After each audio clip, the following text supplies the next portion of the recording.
sesión del ciclo Hacia una sociedad del cuidado, cuyo coordinador, como saben, es Francesc Torralba, y que viene desarrollando diferentes aspectos de esa sociedad del cuidado hacia la que queremos que nos orientamos, y que determinó en su día, y esto debió ser como en septiembre, octubre del año pasado, que el 6 de mayo hablaríamos del cuidado de la democracia alrededor de este tema con un ponente como Joan Ridao. Lo que no podemos esperar en esa fecha es que la intervención de Joan Ridao sería tan oportuna a 3 días, teóricamente, de acabar el estado de alarma en nuestro país a causa de la pandemia. Realmente es un sentido de la oportunidad, un acierto premonitorio notable. Entonces, celebro muchísimo la presencia aquí de Joan Ridao como ponente, le agradezco muchísimo su intervención, su prestación.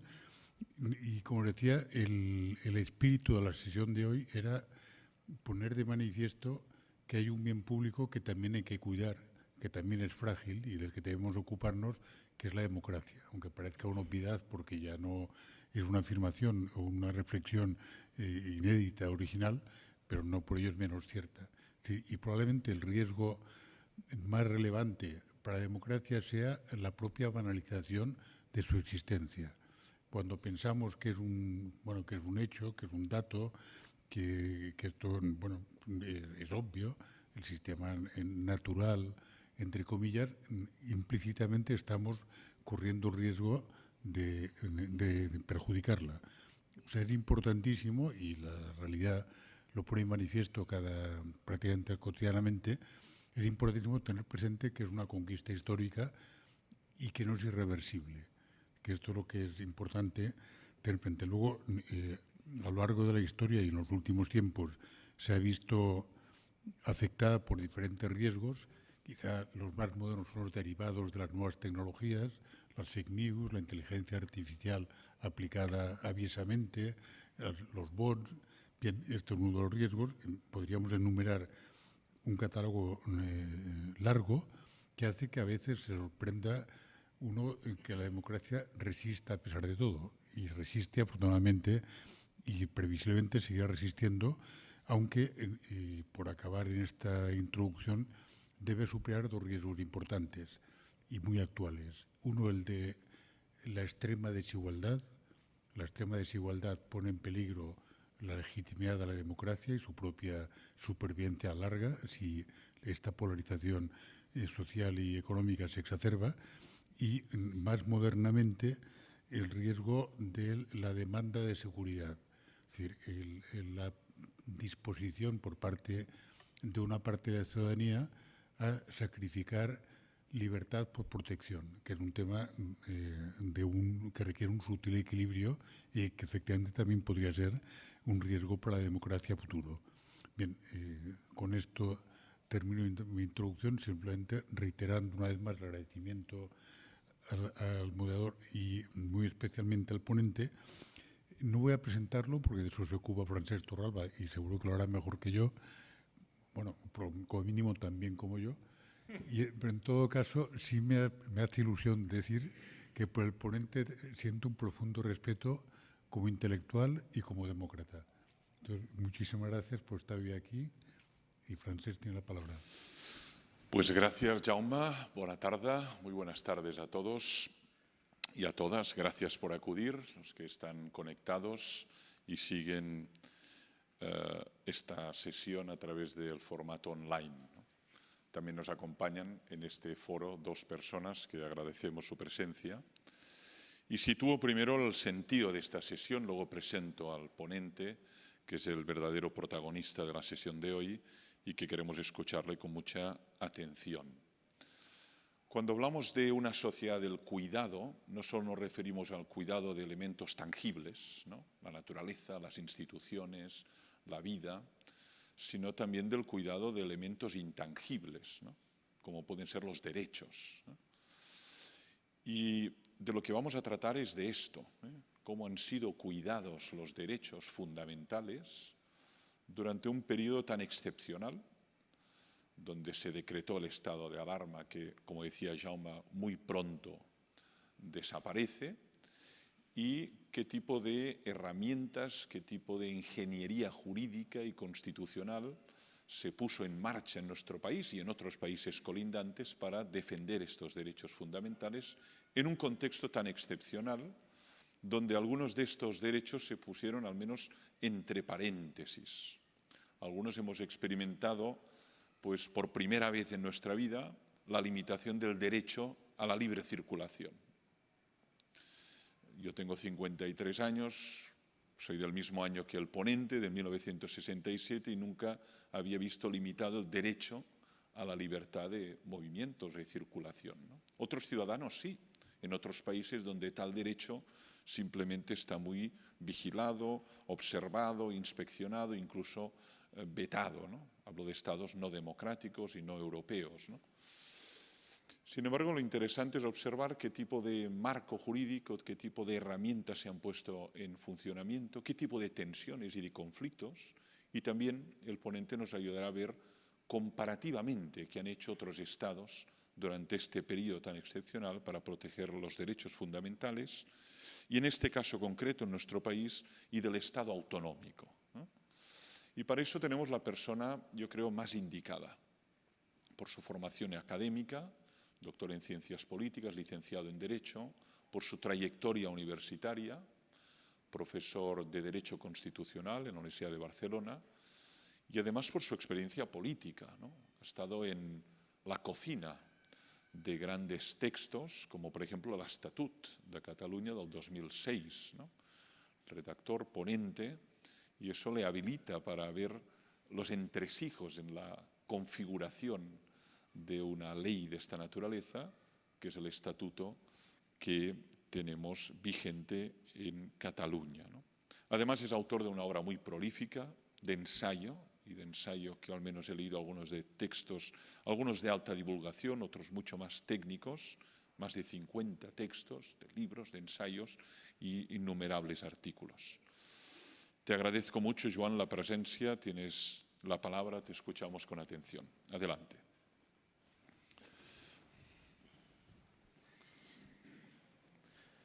Buenas tardes.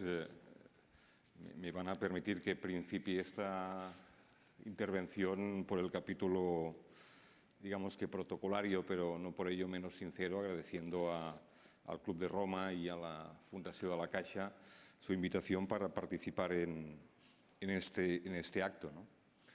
Bien, decía Jaume Lanaspa en su intervención que es una ponencia oportuna, y de hecho no sé si es oportuna, pero al menos sí coincide con muy buenas noticias en estas últimas horas, no solo porque, como se decía, Francesc lo significaba hace un instante, que faltan pocas horas para que acabe el estado de alarma, sino porque hay noticias esperanzadoras, el proceso de vacunación avanza a buen ritmo, el anhelo de libertad de muchos ciudadanos va a coincidir precisamente con el fin de esta medida tan severa y tan restrictiva como el estado de alarma, ¿no?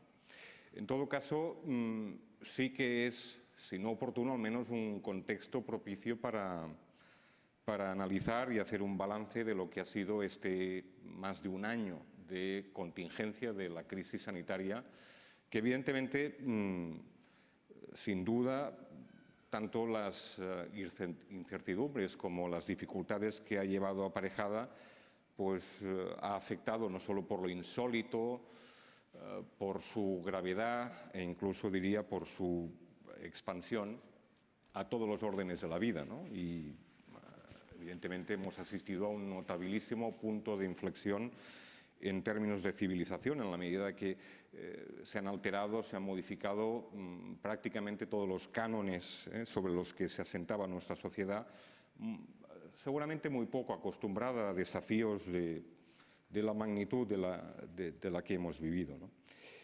Bien es cierto que en rigor, y esa es en parte la tesis que voy a defender en esta intervención, no es un problema estrictamente o en rigor nuevo.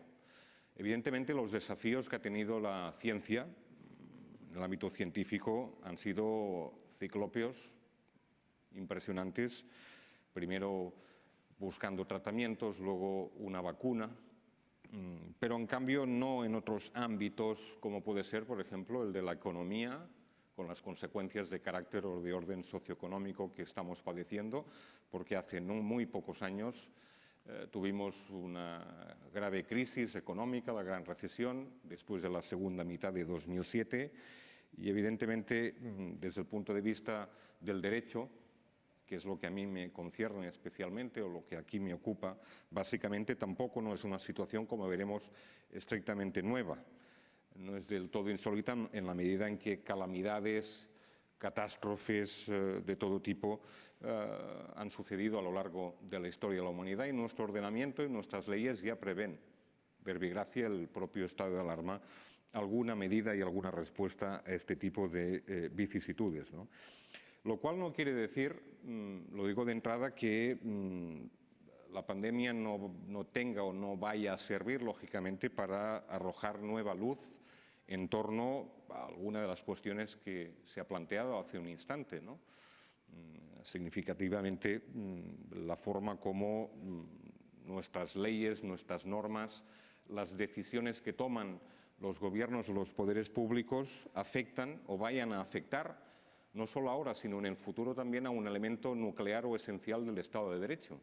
Me refiero, obviamente, a los derechos fundamentales, a las libertades públicas, pero también desde otra perspectiva, también, como veremos, a la división horizontal y vertical de poderes.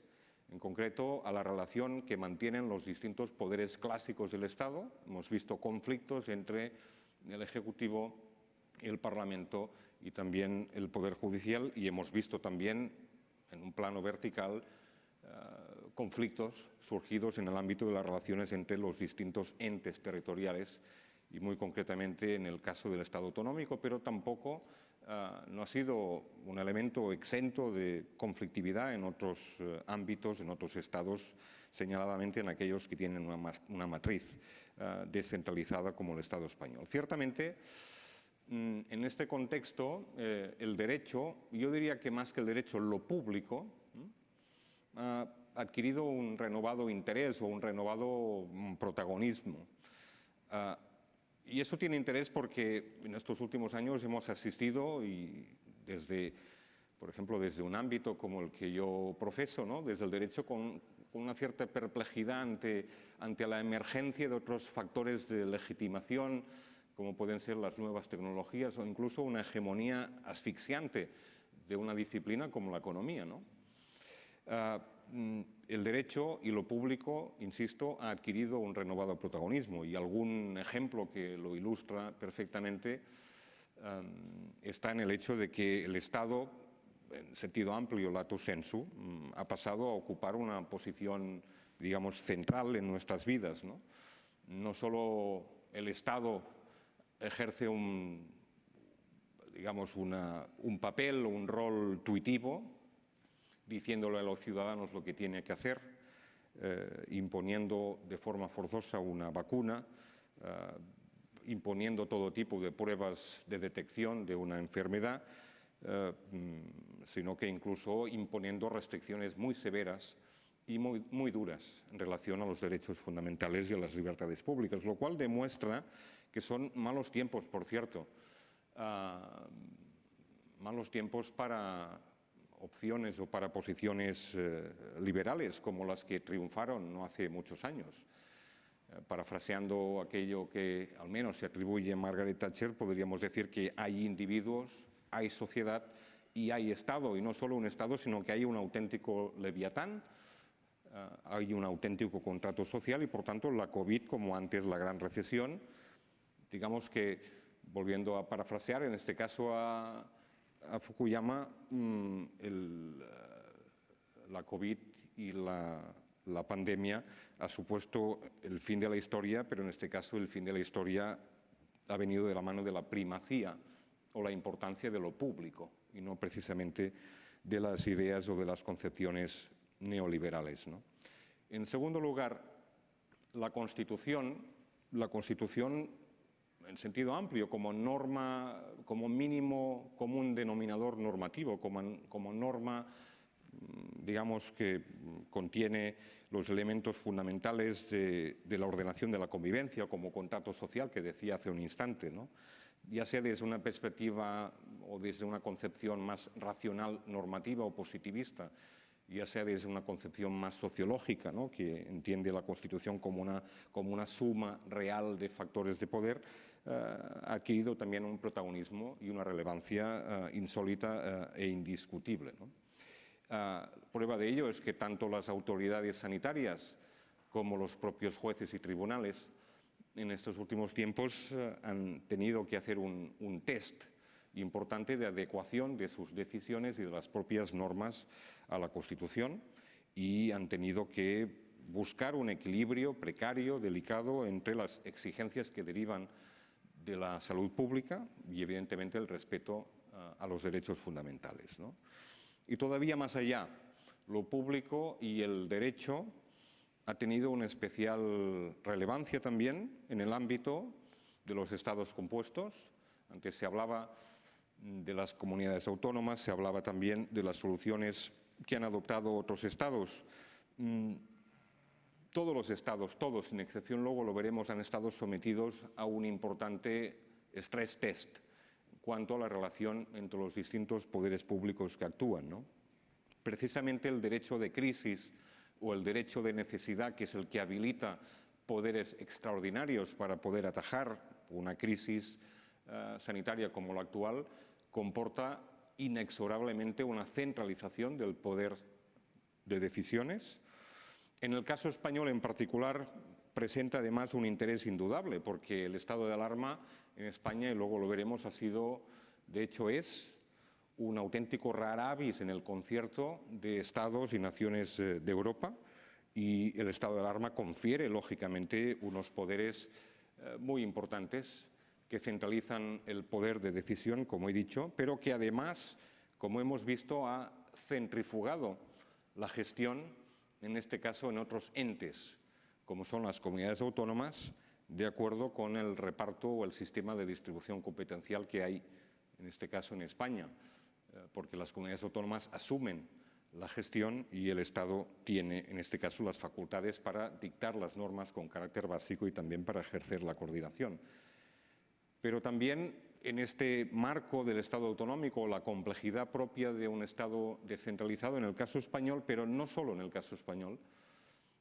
Leí hace no mucho un autor italiano, Pierluigi Consorti, que hablaba de Italia como una auténtica macchie di leopardo, es decir, una piel, digamos, llena de hebras, ¿no?, y de líneas que evidencian que no solo la confluencia de distintos poderes públicos que toman decisiones o ejecutan las decisiones que toman otros es un elemento de complejidad, sino que incluso puede ser un elemento siniestro, intrincado, diría yo, incluso confuso en muchos momentos, ¿no?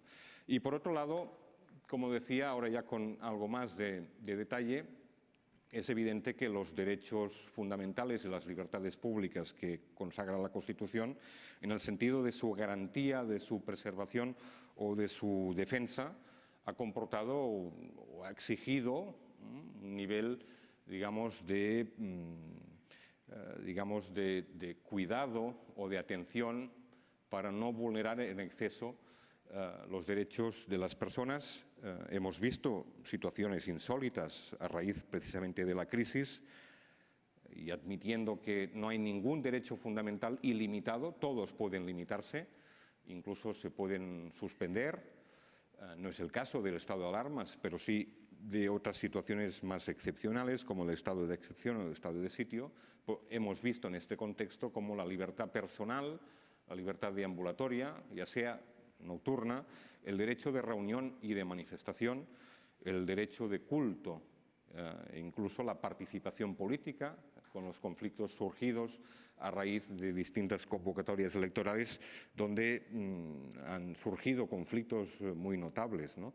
Y diría que incluso ha surgido no solo un conflicto en torno al negacionismo, o bien, por el contrario, aquellos que defendían una aplicación más intensa, más rigurosa, más vigorosa de las medidas restrictivas, sino incluso un debate de carácter doctrinal, no exento de elementos de extrema polarización, en todo caso, pero un debate doctrinal entre aquellos sectores que han preconizado la persistencia del estado de alarma, incluso su perpetuación a partir del día 9 de mayo, y aquellos que, persuadidos, como yo lo estoy, de que el ordenamiento jurídico ya dispone de instrumentos, de herramientas y poderes de necesidad bastantes, no era necesario en su momento acudir al estado de alarma, pero sin impugnar el estado de alarma, porque efectivamente las leyes habilitan, en el caso de epidemias graves, la posibilidad de acudir al estado de alarma. Lo cierto es que el estado de alarma tenía y tiene o presenta problemas graves. El primero de los cuales es que no tiene prácticamente control político parlamentario. El Gobierno decreta el estado de alarma, lo comunica al Congreso de los Diputados por un plazo de 15 días y las eventuales prórrogas que pueden sucederse, pues como hemos visto, en relación al segundo estado de alarma, se puede, digamos, mantener por un plazo, como en este caso de 6 meses, ¿no? Tampoco susceptible de control judicial, en la medida en que solo el decreto de estado de alarma, que es una norma no con rango, pero sí con fuerza de ley, es únicamente controlable por parte del Tribunal Constitucional, y hemos visto cómo el Tribunal tiene pendiente resolver el primer recurso en relación al primer estado de alarma y, evidentemente, el segundo. Hoy mismo leía en un periódico que, al parecer, hay intención, pero ya cuando habrá finalizado tanto el primero como el segundo estado de alarma, de abordar esta cuestión. Pero el tercer problema es que, además, el estado de alarma, para mucha gente, incluso para gente muy solvente desde una perspectiva o una posición académica, otorga o da una sensación o una autoridad para poder restringir o limitar los derechos sin ningún tipo de límite, ¿no? Cuando lo cierto es, en primer lugar, que no hay en la Constitución ninguna reserva expresa, formal, a estado de alarma para atender una situación como la crisis epidémica. En segundo lugar, que la propia ley que regula los estados de excepción remite a la legislación sanitaria en su artículo 12. Y, en tercer lugar, que evidentemente las decisiones que se pueden tomar al amparo de las leyes extraordinarias en el ámbito de la salud pública son susceptibles, a diferencia del estado de alarma, de control, como todos sabemos, por parte de los jueces, ¿no?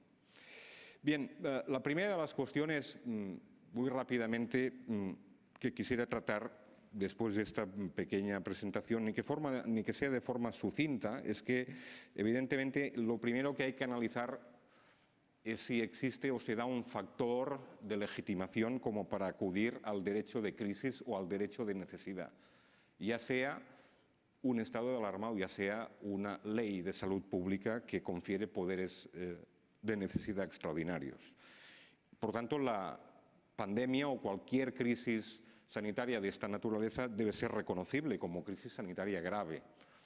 En ese sentido, yo creo que coincidiremos que son innumerables los episodios de crisis que han golpeado a la humanidad a lo largo de su historia, ya sea desastres naturales, ya sea de la mano del hombre, y en particular también epidemias, quizá no tan graves como la actual, pero epidemias que están en la mente y en el recuerdo de todos, y especialmente de los más mayores, ya sea la epidemia de la mal llamada gripe española, etcétera, etcétera. Es decir, crisis sanitarias donde se ven afectadas un número significativo de personas, donde hay brotes de alcance supracomunitarios, donde se produce o se provoca una grave o una gran letalidad, perturbaciones generales e incluso una alarma social. Y, evidentemente, la crisis del coronavirus, notificada en Wuhan, quiero recordar, a finales de diciembre del año 2019 y declarada luego por la OMS como pandemia global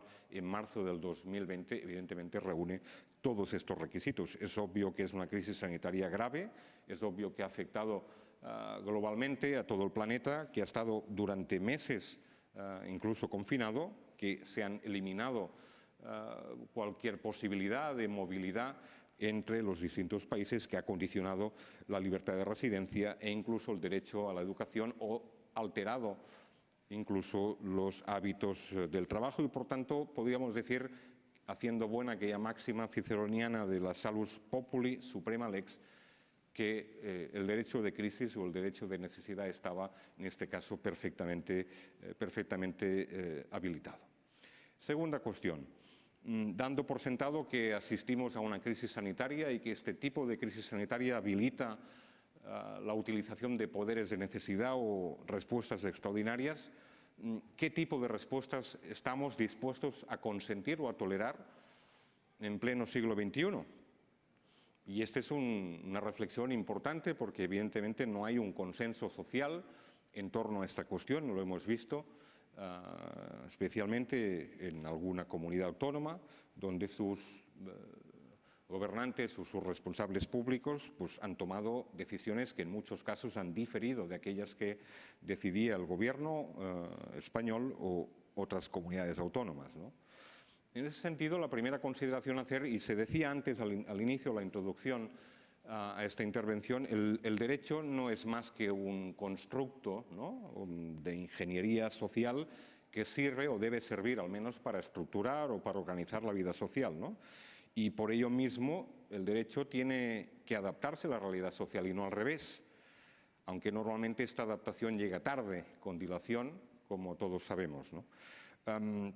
Ello explica evidentemente que el ordenamiento disponga de instrumentos, algunos países más, otros menos, para hacer frente, digamos, a situaciones como esta crisis indeseable y, por tanto, hemos visto como en algunos países en concreto han evidenciado una auténtica profusión legiferante, es decir, una actividad normativa extraordinaria. Si alguien intenta fiscalizar o perseguir cuántas normas se han dictado en España en este año y medio, seguramente entre el Estado y las comunidades autónomas serían más de 3.000. Es imposible saber esto, ¿no? En cualquier caso, estos instrumentos extraordinarios pueden ser distintos, pueden tener un alcance, pueden tener una gravedad o una severidad muy distinta. Algunos países, por ejemplo Italia o Grecia, han acudido a la legislación de urgencia, es decir, a copia de decreto ley, justificando la urgencia y la necesidad, han tomado medidas muy importantes. Otros estados, la mayoría, ya sea a través de leyes de salud pública o ya sea a través de acudir a los estados excepcionales, caso español, en el caso del estado de alarma, han acudido al llamado derecho de necesidad o derecho de crisis al que me he venido refiriendo repetidamente desde el inicio de mi intervención. El derecho de necesidad, de reminiscencias germánicas, tiene quizá mala prensa de entrada porque evidentemente nos lleva, digamos, al recuerdo de su aplicación en periodos o en épocas, digamos, de signo autoritario, ¿no? Pero parte de una premisa o parte de una divisa que seguramente todos podemos compartir, y es que el Estado tiene un imperativo de autoprotección.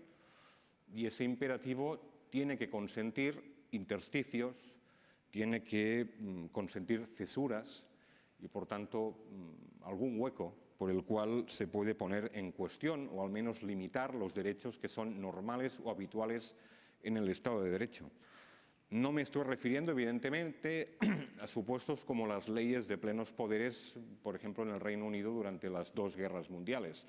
No me estoy refiriendo a las famosas leyes de indemnidad en el periodo de entreguerras en Alemania durante el Estado de Weimar, porque todos sabemos cómo acabó aquello. Me estoy refiriendo a la circunstancia, digamos, más moderna de un constitucionalismo de posguerra que concibe el derecho de crisis o el derecho de necesidad, incluso los estados excepcionales, entre ellos el estado de alarma, como un conjunto de reglas que precisamente, al revés de lo que se puede pensar, están concebidas para dar seguridad a las personas ante un comportamiento por parte de los poderes públicos en situaciones de crisis que puede ser discrecional en algunos casos, que puede ser, digamos, excesivo. Es decir, el derecho de crisis confiere amplios poderes, pero está pensado y concebido, insisto, para dar seguridad. Lo cual no quiere decir que no haya inconvenientes, no presente hándicaps importantes, algunos de los cuales se han puesto de relieve en estos últimos tiempos. En primer lugar, la improvisación, es decir, tanto el estado de alarma como las leyes de salud pública habilita a los poderes públicos para tomar decisiones. El Procicat en Cataluña se reunía cada viernes y tomaba decisiones que obviamente no estaban previstas en las leyes porque tenían o tienen que adaptarse lógicamente a una situación factual determinada. En segundo lugar, su generalidad, el hecho de que no atienden a situaciones individualizables, sino que van referidas a un conjunto amplio de la población y, por tanto, tienen una escasa definición o una escasa concreción. Además de una escasa calidad normativa en muchos casos. Piensen incluso que el estado de alarma excepciona a los distintos gobiernos de seguir el trámite o el procedimiento de elaboración de normas habitual, de consulta institucional, de exposición al público, etcétera. No hay ningún tipo de control y evidentemente tampoco, como hemos visto, no interviene el Parlamento. E incluso diría que hay un inconveniente añadido y es que hemos asistido, como he dicho antes, a un auténtico torrente normativo. Y eso se explica porque precisamente el derecho de necesidad y el derecho de crisis surge o se hace en condiciones no de sobriedad o no de serenidad, sino precisamente en situaciones en que los poderes públicos, los gobiernos, están ebrios ante crisis totalmente acuciantes, ¿no? Pero también, por contra, presenta algunas ventajas que hay que reconocer. Y es que, efectivamente, en esa línea de protección también de los derechos de los ciudadanos, no puede desplazar en ningún caso al Estado de Derecho, no consiente un orden alternativo al que contempla o prevé la Constitución, no relocaliza la soberanía como defendía Carl Schmitt en el gobierno, es decir, Adam Smith decía soberano es quien decide la excepción. Evidentemente esto forma parte de una concepción autoritaria del derecho de crisis y lo que es evidente es que tanto el estado de alarma como las leyes de salud pública son normas pensadas para ser aplicadas de forma transitoria, de forma puntual y por tanto sometidas también a los debidos controles. Tercera cuestión. A partir de estas bases y estos fundamentos que legitiman la aplicación del derecho de crisis y que no cuestionan, obviamente, la gravedad de la misma, ¿qué tipo de gestión es la que ha hecho España y han hecho otros países de su entorno? Y ahí la primera constatación es, puede parecer una afirmación de perogrullo, o una obviedad, pero no es así y ahora lo verán. El enfoque esencialmente de la crisis por parte de España ha sido un enfoque sanitario. Y digo un enfoque sanitario porque si alguien se entretiene a echar una mirada al derecho comparado, verá que hay algunos países, quizá por razones geoestratégicas o incluso por cultura, que tienen un enfoque llamado securitario, es decir, desde una perspectiva de la seguridad nacional. Evidentemente hablamos de Singapur, de Taiwán, de Corea del Sur, por razones obvias, pero también de otros países anglosajones, el caso del Reino Unido, el caso de Estados Unidos. En el caso español, quitando alguna exhibición un poco impúdica de algunos militares en la primera fase de la pandemia, el rol de las Fuerzas Armadas y de los cuerpos de seguridad ha sido un rol básicamente operativo, no estratégico, ¿no? En segundo lugar, cuando hablamos de un enfoque sanitario, estamos hablando de una respuesta eminentemente desde la vigilancia epidemiológica y en el campo de la salud pública. Pero ahí es donde se abren las distintas posibilidades a que yo me refería anteriormente, una de las cuales es el estado de alarma, por tanto el recurso a un estado excepcional, y otra es la aplicación de la legislación extraordinaria en materia de salud pública. En primer lugar, el estado de alarma evidentemente está contemplado en la Constitución, en su artículo 116, se inspira directamente como buena parte del texto constitucional en la Ley Fundamental de Bonn y está desarrollado en una ley orgánica de 1981 que regula los estados de excepción y que prevé precisamente para el caso del estado de alarma las epidemias graves. Podríamos decir que el estado de alarma tiene una larga tradición en el constitucionalismo español ya del siglo XIX. Está presente de una u otra forma en todas las constituciones y incluso en la del 31 y obviamente posteriormente en la de 1978. Cosa distinta es que hoy hay que reconocer el estado de alarma está francamente en regresión en todas partes. El caso español y el estado de alarma es un auténtico rara avis, porque solo Portugal, que adoptó el estado de calamidad, que luego evolucionó al cabo de pocas semanas en distintos estados de excepción, es un auténtico rara avis, insisto. Y fíjense que no han faltado razones en estos últimos años para que algunos estados pudieran haber acudido a los estados excepcionales. No me refiero solo al estado de alarma, sino también al estado de sitio o al estado de excepción, por ejemplo, con motivo del terrorismo global que nos asola. Y este desuso tiene una explicación bastante razonable, y es que lo hemos visto en el marco de un Estado liberal democrático, la gente no tolera fácilmente una restricción de derechos fundamentales, ni tampoco que se confieran poderes exorbitantes al gobierno. Y menos todavía, como antes significaba, sin el debido control parlamentario, sin un control de la justicia ordinaria, en el caso del estado de alarma, tampoco una concentración omnímoda del poder, en este caso en unas únicas manos, o el comando único del poder por parte del gobierno, o que se produzca una, entre comillas, flexibilización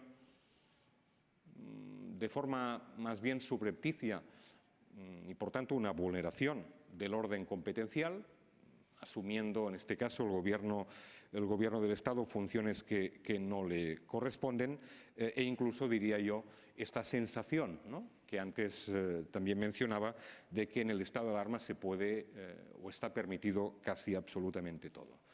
Yo tengo la impresión, y es una impresión y como tal es subjetiva, ¿no? Decía Bergamín que él era subjetivo porque era sujeto, ¿no? Pues yo también. Yo tengo la impresión de que el estado de alarma respondía en un principio a un cálculo meramente político por parte del presidente del gobierno. A un cálculo político en términos de demostración o exhibición de vigor, de robustez, de energía por parte del gobierno, incluso de una gestión presidencialista de la crisis. Así fue en la primera fase y señaladamente en los primeros meses del primer estado de alarma. Por cierto, un modelo alejado del esquema constitucional de un régimen parlamentario, donde la primacía o la importancia reside en el Parlamento, que otorga la confianza al gobierno y no al revés, ¿no? Y insisto, esa no ha sido la opción de ningún país, excepto Portugal, con los matices que antes he planteado, porque si de lo que se trataba era de justificar o de defender una respuesta unitaria, más o menos homogénea a la crisis, y por tanto de asumir una dirección centralizada, al menos durante una etapa,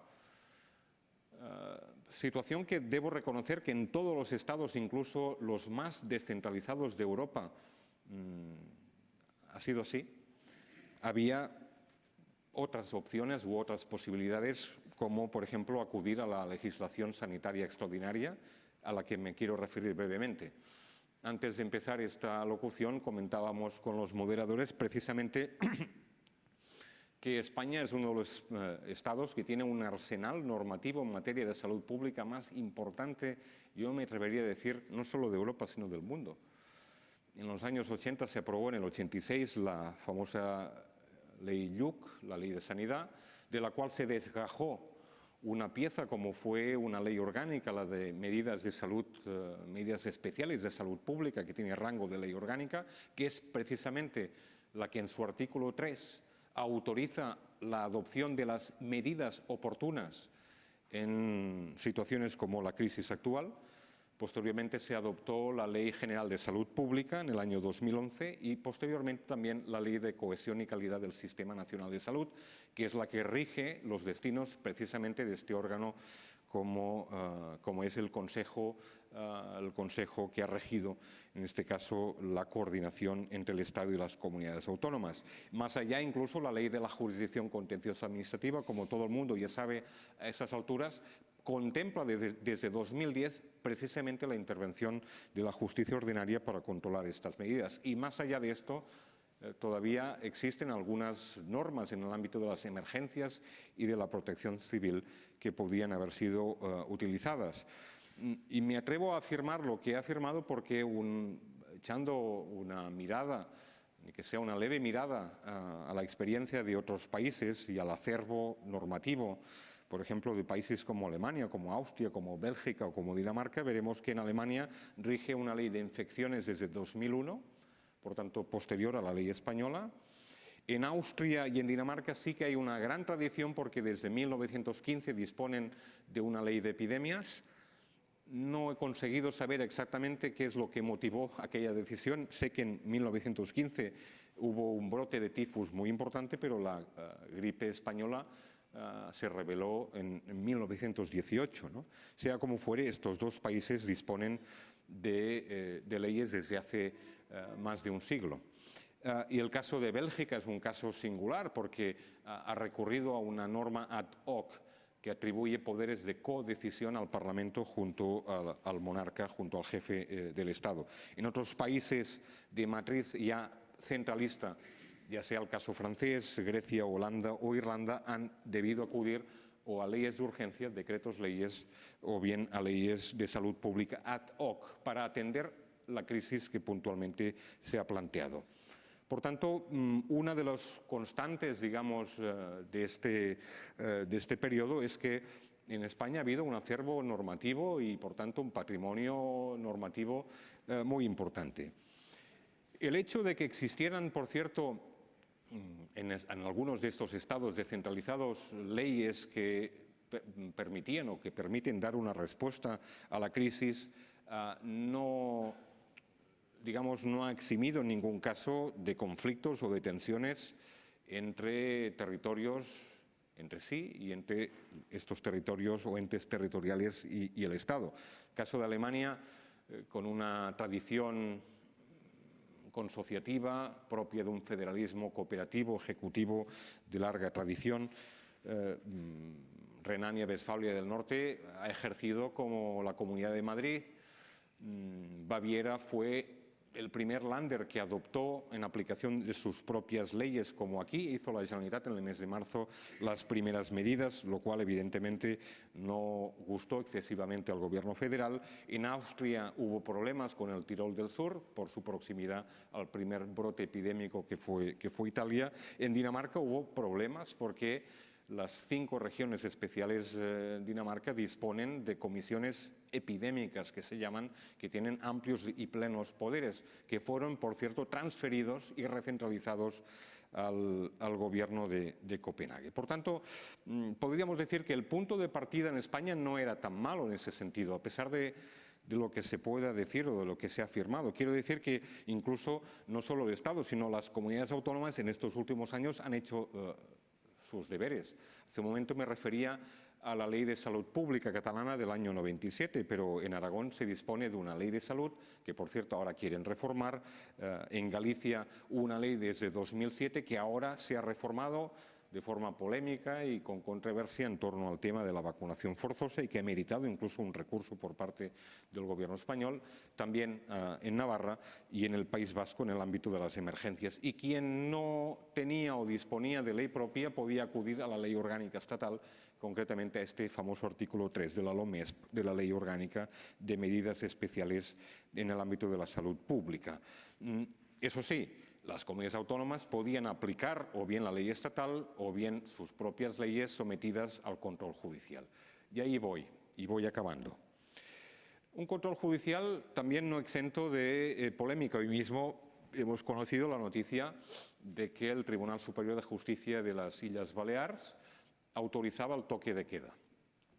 Y eso es destacable porque precisamente una de las razones que ha llevado a algunas comunidades autónomas a pedir que el estado de alarma vigente se perpetúe más allá del 9 de mayo ha sido precisamente el temor a acudir a la justicia y, por tanto, a experimentar o a padecer un revés judicial. En Cataluña lo hemos vivido, por ejemplo, en una decisión insólita de una juez de guardia, ni siquiera del contencioso, que tumbó unas medidas en Lleida y la comarca del Segrià, pero en cambio autorizó en una primera fase unas medidas muy restrictivas, como fue un confinamiento territorial en la cuenca del Òdena, en toda la comarca de Igualada.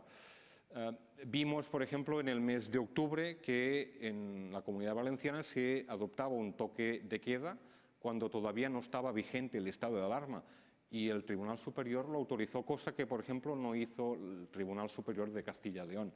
Razón por la cual esta misma semana se ha aprobado un decreto ley razonable que crea un recurso de casación para la unificación de doctrina, para que sea el Tribunal Supremo que, lógicamente, ponga orden en las diferencias que puedan haber surgido entre los distintos tribunales superiores. Pero quiero decir que esta medida del control judicial ya se haya ampliado a los tribunales superiores o ahora al Tribunal Supremo, ya se confería desde el año 2010 con una reforma de la Ley de la Jurisdicción Contenciosa, que es una ley del año 98, a los tribunales. Por tanto, no era una medida insólita, ya estaba prevista y contemplada en nuestro propio ordenamiento. Y acabo con la última cuestión. Me he referido insistentemente no solo a los derechos, sino también a las comunidades autónomas y a las relaciones de colaboración o de conflicto entre el Estado y las mismas. Y evidentemente eso es tributario de la complejidad propia o característica de un Estado descentralizado y, en este caso, de un Estado autonómico, y no es privativo, insisto, por tanto, de ningún Estado descentralizado. Hemos visto el caso de Alemania con una crisis muy reciente que ha hecho que la canciller haya propuesto una reforma de aquella ley de infecciones del año 2001 a la que antes me refería recientemente, ¿no? El Tribunal Constitucional ha proclamado, en ausencia de mecanismos, digamos, serios de relaciones intergubernamentales en la Constitución, porque no las hay, más allá de prever la posibilidad de convenios entre las comunidades autónomas, en un artículo, por cierto, el 145.2, que es un artículo más famoso porque cita la palabra federación, pero en este caso para prohibirla. Ese mismo artículo, paradójicamente, es el que prevé o contempla los convenios entre comunidades autónomas. Bien, el Tribunal Constitucional en este contexto ha apelado siempre al principio de lealtad institucional, la Bundespreu alemana ha apelado al principio de cooperación, y por tanto eso quiere decir que debe existir un deber recíproco de no abusar de las propias competencias, de no obstaculizar o poner dificultades al ejercicio de las competencias por parte de los otros, ¿no? Y las leyes, lo cierto es que contemplan algunos mecanismos, a diferencia de la Constitución. Existen en los estatutos de segunda generación las famosas comisiones bilaterales. Hay incluso un marco de decisión política reciente acuñado por el presidente Zapatero, como era la conferencia de presidentes, a la que luego me referiré, pero evidentemente es un marco francamente insuficiente. Y evidentemente aquellos polvos trajeron estos lodos. Hemos asistido a conflictos con algunas comunidades autónomas, a pequeñas rebeliones de algunas comunidades autónomas, y desde este punto de vista no podemos decir, digamos, que el marco de relaciones o de cooperación haya sido excelente.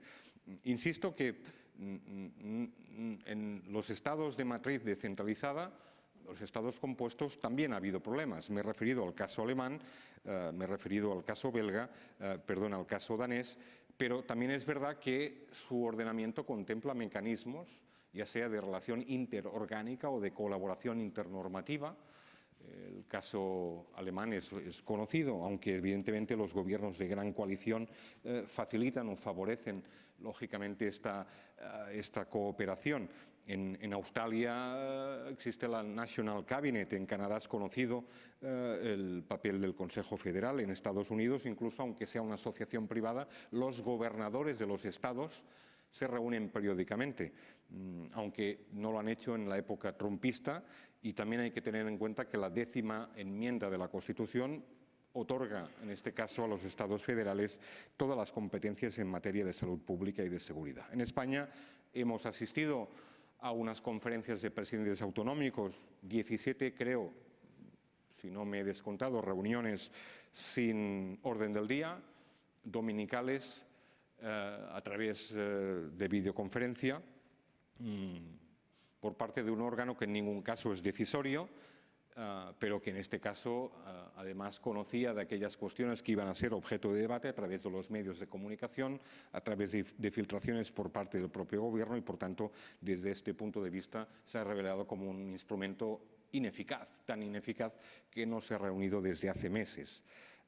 Hemos visto otro órgano de coordinación con una reforma legislativa en profundidad que ha permitido, después de los conflictos con la Comunidad de Madrid, que sus decisiones hayan sido lo que se llama actuaciones coordinadas obligatorias, por tanto imperativas, y órdenes comunicadas a las comunidades autónomas, que ha funcionado bastante mejor, como es el Consejo Interterritorial del Sistema Nacional de Salud, que ciertamente ha pasado de reunirse 2 o 3 veces al año a hacerlo casi 40 veces en este año 2020.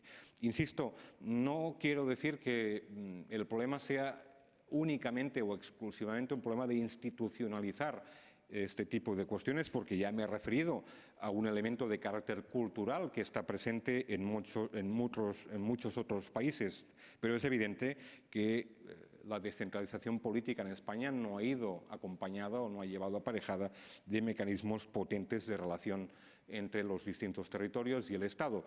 Y, por tanto, ahí está un problema como la distribución de los fondos para atender las consecuencias socioeconómicas de la crisis. Ahí están conflictos o episodios de crisis en relación al tema de las vacunas. Veremos qué pasa con el caso de Galicia. Y ahí está, y con eso acabo, las diferencias de criterio en torno a si hay que perpetuar o levantar el estado de alarma, porque el Estado, como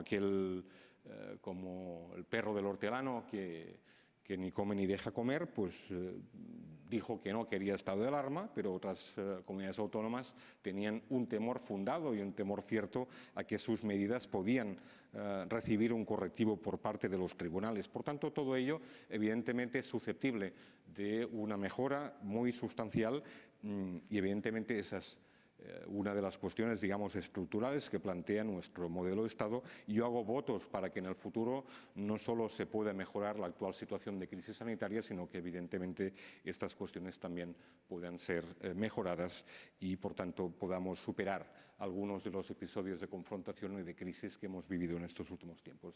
Muchas gracias a todos por su atención.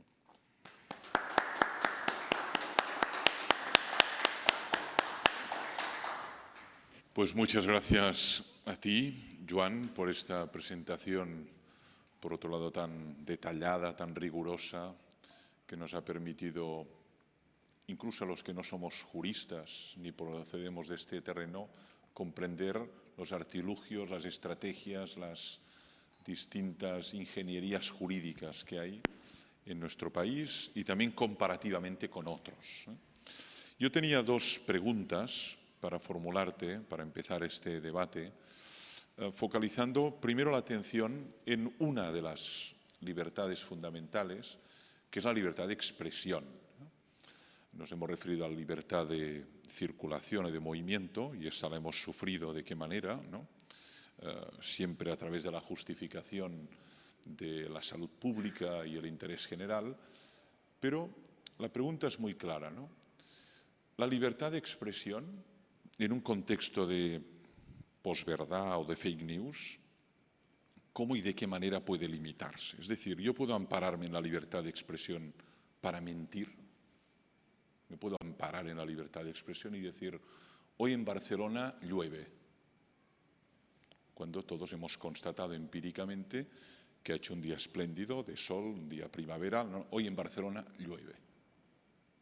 Y me amparo en la libertad de expresión para decir esto. No existe el SARS-CoV-2.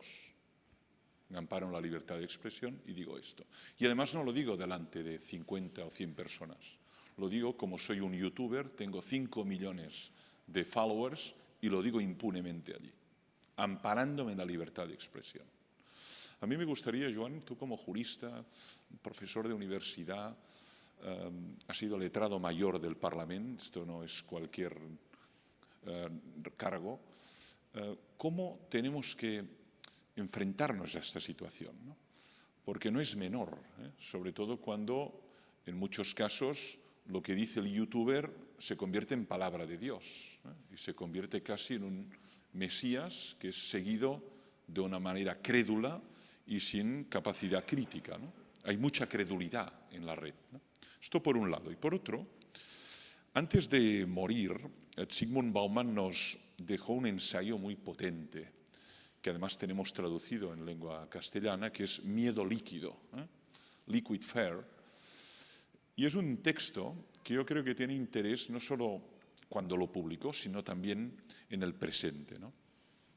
Su tesis es que el miedo se está licuando y está penetrando en todas las esferas de la sociedad. Ya saben que utilizó el término líquido y lo aplicó en muchos ámbitos. Modernidad líquida, amor líquido, pues también habló de miedo líquido, ¿no? La tesis es que cuanto más se licúa el miedo, más limitación de derechos. El miedo a un atentado terrorista, vamos a limitar derechos, ¿no? El miedo a un cataclisma ecológico, vamos a limitar derechos, ¿no? El miedo a una epidemia, ¿no? Vamos a limitar derechos, ¿no?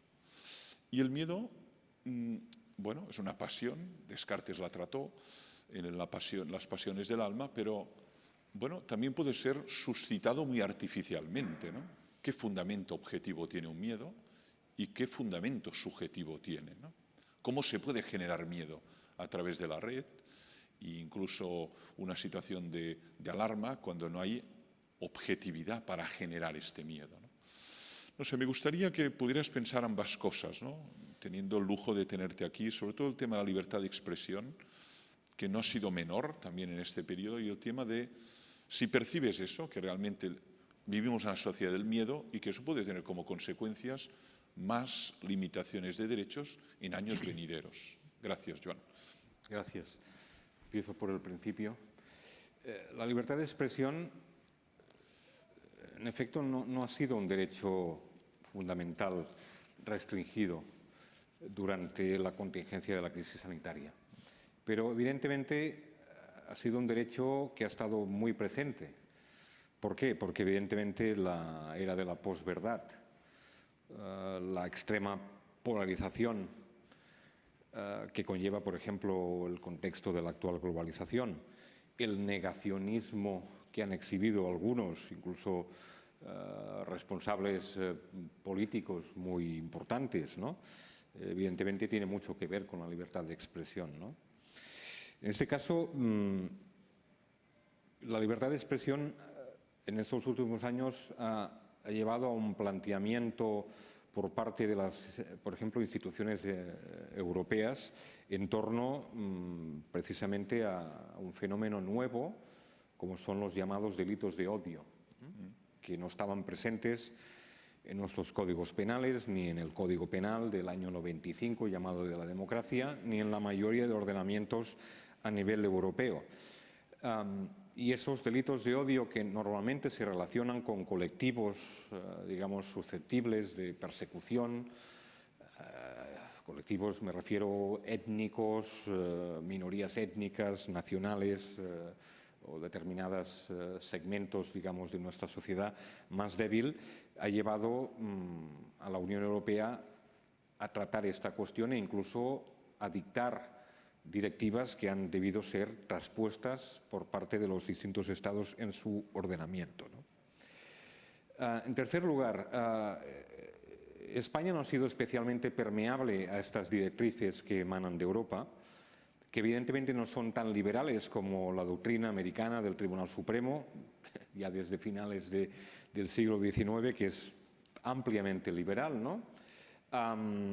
Y por tanto, digamos, los tribunales de justicia ordinarios, ya sea el Tribunal Supremo, lo hemos visto también en la Audiencia Nacional, en algunas sentencias que han involucrado a tuiteros, titiriteros, cantantes, raperos, por proferir chistes de mal gusto o incluso canciones de gusto dudoso, de gusto dudoso, etcétera, pues han tenido penas incluso de prisión o de privación de libertad, ¿no? Y por tanto esa constatación vaya por delante, de la misma forma que precisamente el Tribunal Europeo de los Derechos Humanos ha tenido que corregir repetidamente al Tribunal Supremo Español y a la Audiencia Nacional en relación a distintas sentencias de este cariz, ¿no? Yo soy muy liberal en el sentido americano en relación a una cuestión como la libertad de expresión. A mí me gusta el pluralismo, me gusta el debate, la confrontación de ideas y me gusta, en este caso, la libertad de expresión, ¿no? Y más incluso en un ámbito como el Tribunal Europeo de Derechos Humanos ha dicho que es el ámbito político. Es decir, muchas de estas expresiones que son objeto de persecución penal incluso se profieren en un ámbito como el del debate político. Lo hemos visto ahora hace pocos días en la campaña en Madrid. Y evidentemente es una cuestión espinosa que tiene muchas aristas, pero en el ámbito político es especialmente importante preservar la libertad de expresión, aunque las críticas que se dirijan o las expresiones que se puedan utilizar en muchos casos sean, como dice el Tribunal Europeo, desabridas, sean críticas duras, sean críticas que en algún caso puedan ser claramente ofensivas, ¿no? Por tanto, no es un tema, digamos, de solución fácil, pero en todo caso, insisto, España tiene los deberes pendientes de hacer en una cuestión como esta y especialmente los tribunales de justicia, ¿no? Y en segundo lugar, en relación al miedo, evidentemente, cuando más licua el miedo, pues más se restringen los derechos, como decía Bauman, y lo cierto es que desde el 11 de septiembre hasta ahora han caído más que 2 torres, han caído, lógicamente, fundamentos de nuestro Estado de Derecho y, por ejemplo, en España se adoptó una legislación en materia de seguridad nacional hace poco tiempo, una legislación en materia de infraestructuras críticas, todo ello pensado, obviamente, para hacer frente a posibles ataques de signo terrorista. Y, por tanto, en ese miedo hay un factor, digamos, sobrevenido, como es la crisis sanitaria, pero en ese miedo hay un factor muy importante que ha hegemonizado, digamos, la respuesta de los Estados, como es el tema del terrorismo. Y, por tanto, en esa restricción de derechos, en la base de esa restricción de derechos está ese fenómeno nuevo, acuciante y, evidentemente, doloroso, como es el terrorismo internacional. Abrimos un poco, turno de preguntas, cuestiones. Tenemos el lujo de tener personas aquí, toda libertad. Si hay alguna pregunta, alguna observación, aprovechemos al ponente que está dispuesto a ello. Hay un micro que lo puedes acercar y si alguien quiere formular.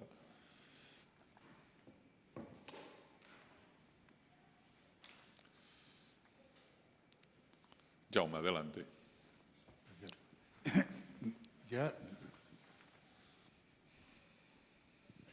hay una correlación curiosa entre las actitudes negacionistas que se han dado alrededor de la pandemia, el más, digamos, libertarias, y las posiciones conservadoras. Es decir, ¿hay algún tipo de correlación conceptual que explique por qué una posición estadísticamente conservadora lleva al negacionismo o lleva al libertarismo en relación con las medidas de protección durante la época de la pandemia?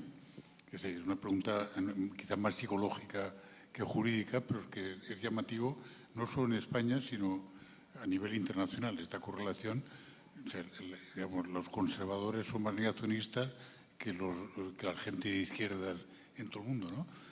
Y la otra cuestión, que es también un poco ingenua, pero con todo lo que nos has contado de este último año y pico de legislación, de coordinación o no, de medidas adoptadas con consenso o con menos consenso, pero potencialmente hemos aprendido mucho, o sea, como país y como sociedad, y no solo a nivel doméstico, sino también a nivel internacional, deberíamos haber aprendido mucho. ¿Tú crees que sería posible imaginar la elaboración consensuada, rigurosa, científica y consistente de un protocolo que nos sirviera para las futuras pandemias que con toda probabilidad se van a producir? Bueno, la primera de las cuestiones plantea un debate más de carácter sociológico. Tengo opinión formada, como supongo que como todos los que estamos aquí, ¿no? Y efectivamente se da la circunstancia paradójica, ¿no? Que por un lado personas que profesan, digamos, ideas de carácter libertario pueden coincidir con personas de signo totalmente contrario, conservadores, o en este caso en la defensa de posiciones ultraliberales y por tanto que no se someten o no toleran o no pueden o se muestran totalmente refractarios a cualquier restricción o cualquier modulación de los derechos, aunque sea de forma transitoria o puntual, ¿no? Esta semana hemos conocido el desenlace de unas elecciones en la Comunidad de Madrid donde este debate ha sido un debate ha estado muy presente, ¿no? Incluso diría que han triunfado las tesis de un partido político que durante la crisis sanitaria ha defendido a ultranza, digamos, posiciones abiertamente liberales e incluso posiciones, en muchos casos, digamos, no solo refractarias, sino incluso intolerantes en relación a las decisiones que tomaban otros gobiernos u otros poderes públicos, ¿no? Y por tanto es evidente que los gobiernos y las opciones políticas de carácter socialdemócrata o de izquierdas se han mostrado más respetuosas o más abiertas, digamos, a poder restringir derechos, aunque también es verdad que si echamos una mirada en nuestro entorno más próximo veremos como un gobierno de signo cristiano-demócrata como el alemán, quizá porque vienen de una tradición política, digamos, muy distinta, quizá porque es una democracia incluso militante que acostumbra a perseguir el negacionismo, incluso posiciones de signo abiertamente fascista, cosa que en España no pasa, etcétera, pues es evidente que ha habido una mayor tolerancia y, por tanto, una mayor aceptación de este tipo de cosas, ¿no? En segundo lugar, yo lo he dicho antes en mi intervención, hemos aprendido todos mucho, pero cuando me refiero a todos me refiero incluso a una organización internacional como la OMS, que empezó, como todos sabemos, con claras oscilaciones y dudas en relación a cómo atajar la crisis, que meritó críticas por todas partes.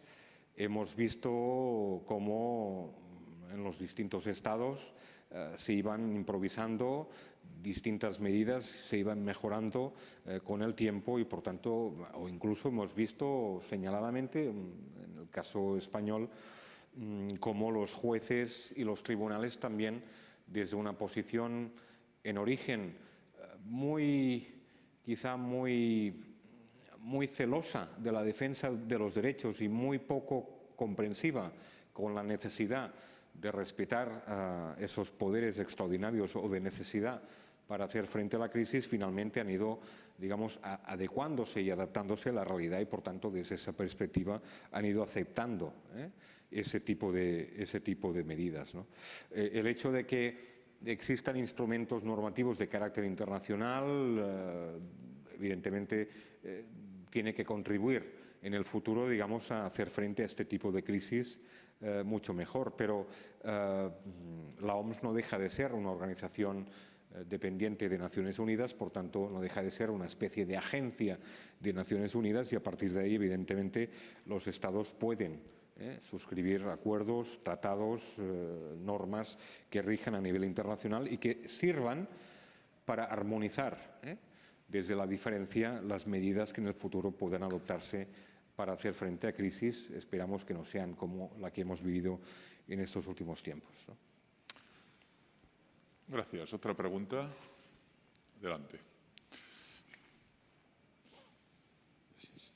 Sí, buenas tardes. Muchas gracias por la exposición. Yo quiero hacer una pregunta muy concreta.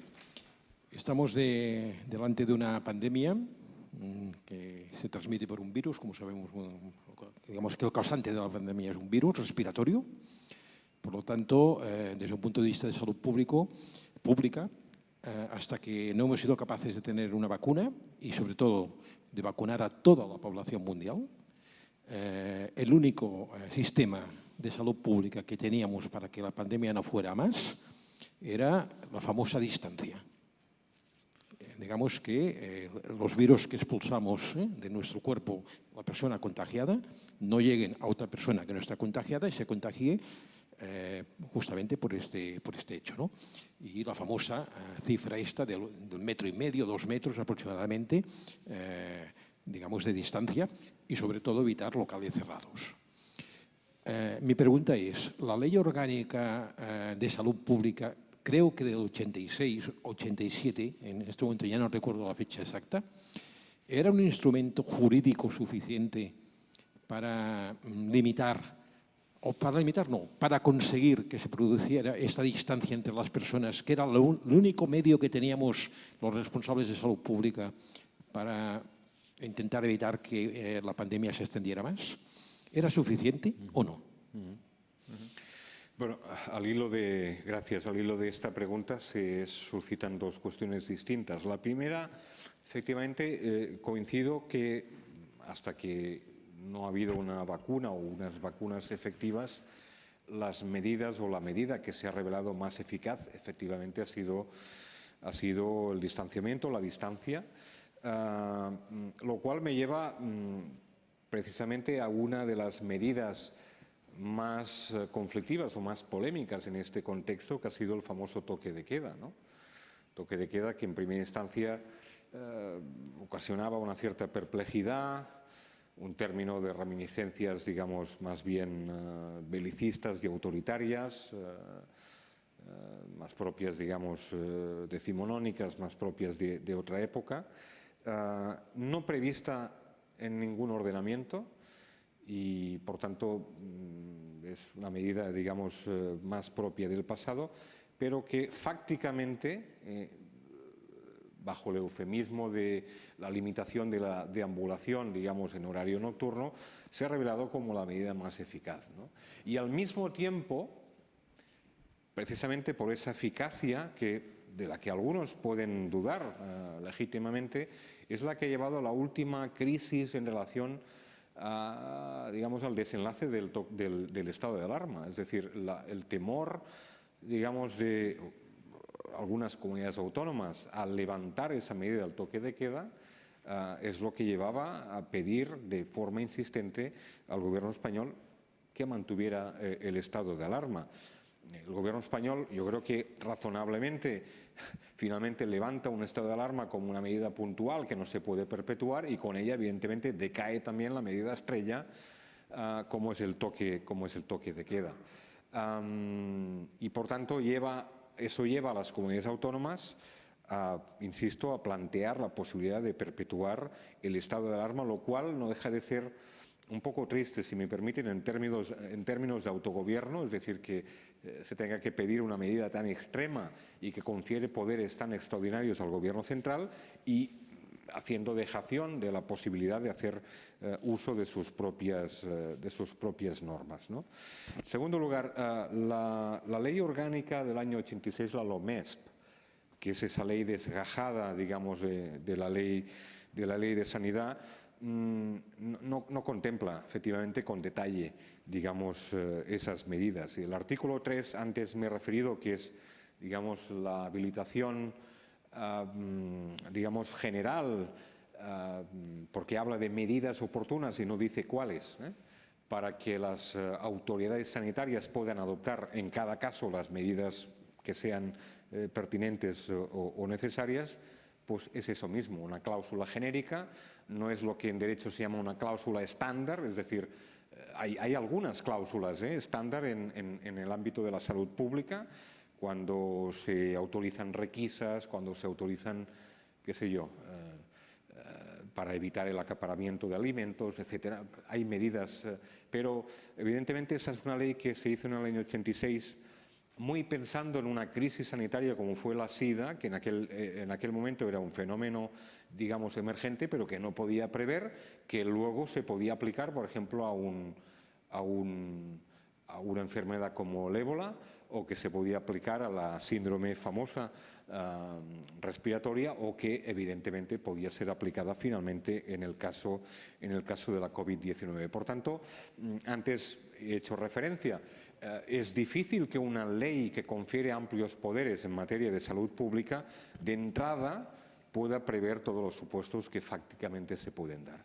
Otra cosa es, como estos días se ha debatido, que a la vista de la experiencia acumulada durante estos últimos meses, el Gobierno español e incluso algunas comunidades autónomas, que por cierto, algunas ya lo han hecho, caso de Galicia, o el caso de Cataluña lo hizo en el mes de julio a través de un decreto ley, se pueda mejorar y actualizar, digamos, su propia normativa a la luz de la experiencia, insisto, acumulada. No entiendo la actitud reticente, refractaria del Gobierno español a mejorar la LOMEST de 1986. Esta misma semana el Boletín Oficial del Estado publicaba el decreto ley, digamos, que prevé este recurso de casación para, digamos, confirmar la autorización de medidas restrictivas adoptadas por los tribunales superiores.